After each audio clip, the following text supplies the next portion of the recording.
Hello there, and welcome to another of Andre's Artist Profiles. The artist I'm going to be profiling today is actually, if I understand it, it's pronounced Sade, but everybody pronounces it Sade. Anyway, for the sake of argument here, Sade made her debut on this side of the pond in late 1984, early 85.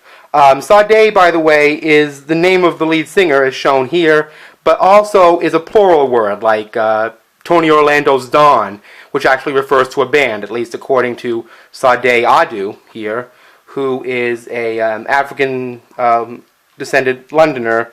And this album had a huge impact on my childhood and Sade did in general. To me, picking the best and the worst or whatever of Sade is like debating what kind of chocolate you like. If you like chocolate, you find something that you like in all of it. It's like the Beatles or something. There's something in all of it you're going to appreciate because there's a very strong individual identity throughout whatever Sade does, and a strong individual sound as well. But anyway, I'm not going to go too into the details of each album, but this is her first record as part of Sade, Diamond Life. Your Love is King, Smooth Operator, Hang On to Your Love, Cherry Pie, one of my favorites, How Am I Going to Make a Living. This is just not only a hit parade, but just a great full-on album from the early to mid-80s. That's just a little sticker I put on there to show what the tracks I like. The fact that it says all on each side, on each part, indicates that I like this album a lot. The next album came out in 1985. While she was still rolling along with Sade and making a big impression, this album included The Sweetest Taboo and Never As Good as the First Time. This is a much more texturally advanced and jazzy album, and I think won her a lot of critical acclaim. Promise from 1985. Another album I really love. I have to get into this a little more than her first. Not quite as accessible. Now, this one came out in 1988, Stronger Than Pride. This album was more of a full-on album project rather than a forum for a single.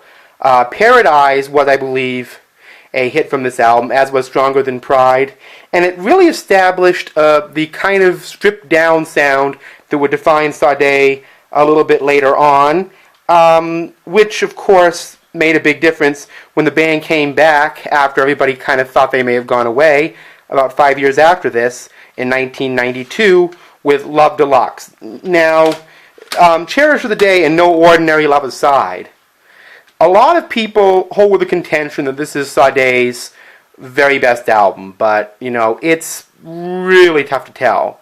But to say it's her best album in the 90s doesn't apply either.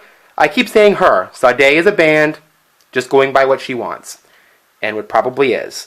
This was her only album as far as I know, their only album in the 90s, because this album came out in the year 2000, Lovers Rock. This is a much more stripped down reggae pop rock sort of release, certainly not typical of what they had done in the 80s and what was happening on Love Deluxe. I like the title song, but I don't know if this album got the recognition that it probably deserved. Their last album, came out in 2010, and it's called Soldier of Love. The title track is a great number that features It's the Wild Wild West, and I'm Doing My Best. I'm sure music fans out there all know what that's a reference to. Anyway, this album is a lot more stylistically diverse for Sade. There's even a mild country western blues influence on some of these cuts. I don't know if a lot of Sade fans are going to like this one as much. I don't know when their next album is going to be. But that's all that Sade has recorded thus far, aside from an album following Lovers Rock called Lovers Live, which I don't have, but that's all their studio records right there. So happy birthday to Sade Adu, and your music is beloved by me and I'm sure a lot of other people. So a big birthday shout out to Sade, a big howdy to all of you fans, and see you next time.